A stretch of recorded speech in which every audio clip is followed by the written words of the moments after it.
Welcome back. This is the second video where we expose Charlie Kirk. If you haven't seen the first video, go ahead and check that out using the link above or in the description. In this video, we're going over a subject that has a whole mess of misinformation. It's the whole myth of Asian Americans as the model minority. I've seen many on the right, including PragerU, make this claim as well. We're gonna hop right in with this claim, and in this video, Charlie is with Candace Owens. What's the richest group by race in America right now? It's Asian Americans followed by Indian Americans. Right. So first, India is part of Asia. I'm not sure if Charlie knows that or not. Asian Americans had a pretty tough 1940s and 50s, wouldn't you say? They were put in internment camps, institutional racism, bitter racism, and so you tell me how they broke out of that to become the richest group in America by race, more so than white people. Okay. And second, the argument is complete crap. How Asian Americans broke out is very simple. In 1965, the US passed the Hart-Celler Act. What this did is it changed how immigration occurred by removing national origin quotas. This led to immigration from Asia skyrocketing. When we look at this chart, we see a huge jump, and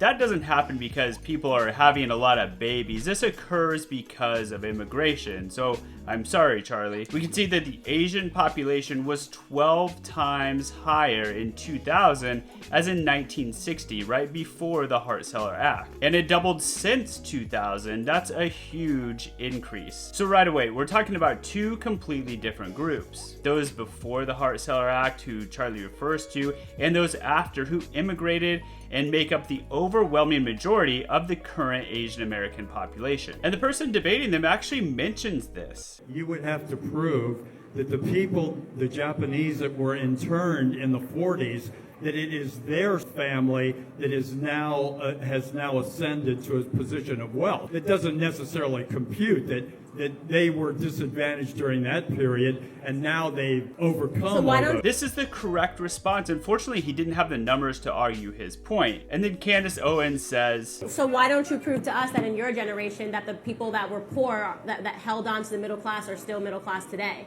It's the same argument. Can't refute it by telling you that Asian Americans are at the top of society today.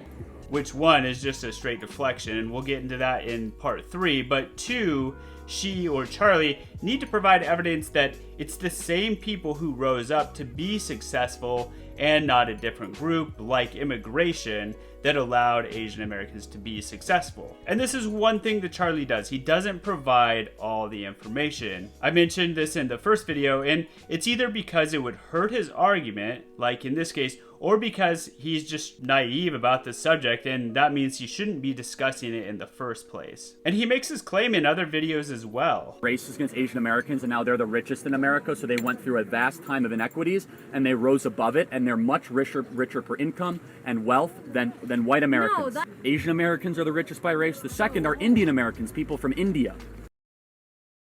We can actually take this a step further though and look at the myth of the model minority. The Hart-Celler Act made it so we look at two different qualifications for immigration. The first is skilled preferences. It states that individuals who have extraordinary ability or significant knowledge in the arts, sciences, business, or entertainment, and skilled workers in sectors facing labor shortages. This means that people who are highly educated or already very successful are the ones who are being chosen. The second part is family members of American citizens. And usually if one member in a family is successful, most or all of the others are successful as well. And this means that Asian American immigrants are highly educated and highly skilled. And there is actually a term for this called hyper-selective. This means to describe a dual positive immigrant selectivity, in which immigrants are not only more likely to have graduated from college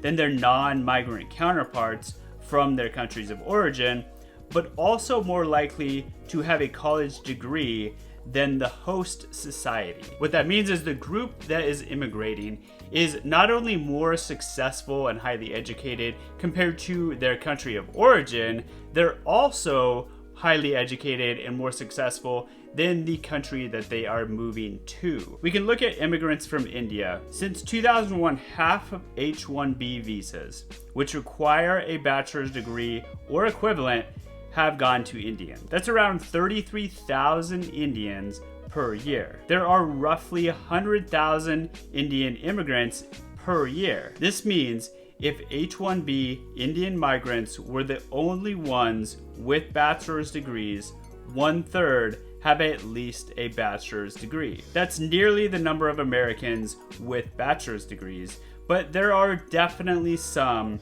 in the non-H-1B group with bachelor's degrees as well. Many of these numbers are difficult to get an exact amount, but we can at least say Asian immigrants are immigrating because they are already successful, which helps prove our point. Not only are the two groups different groups, which Charlie didn't mention, but the post-Hart-Celler group is also much more educated and successful. So returning to the original question, how did Asian Americans break out? Well, they didn't. A completely different group, this post-Hart-Celler immigration group, is the one who broke out, and that disproves what Charlie claims. And you can actually take this further, and you can look at African countries and the immigration from African countries. They are also hyper selective, and they are very successful when they migrate to America. And that's the whole point, is what Charlie does is he leaves out important information, or he doesn't explain what causes his claims.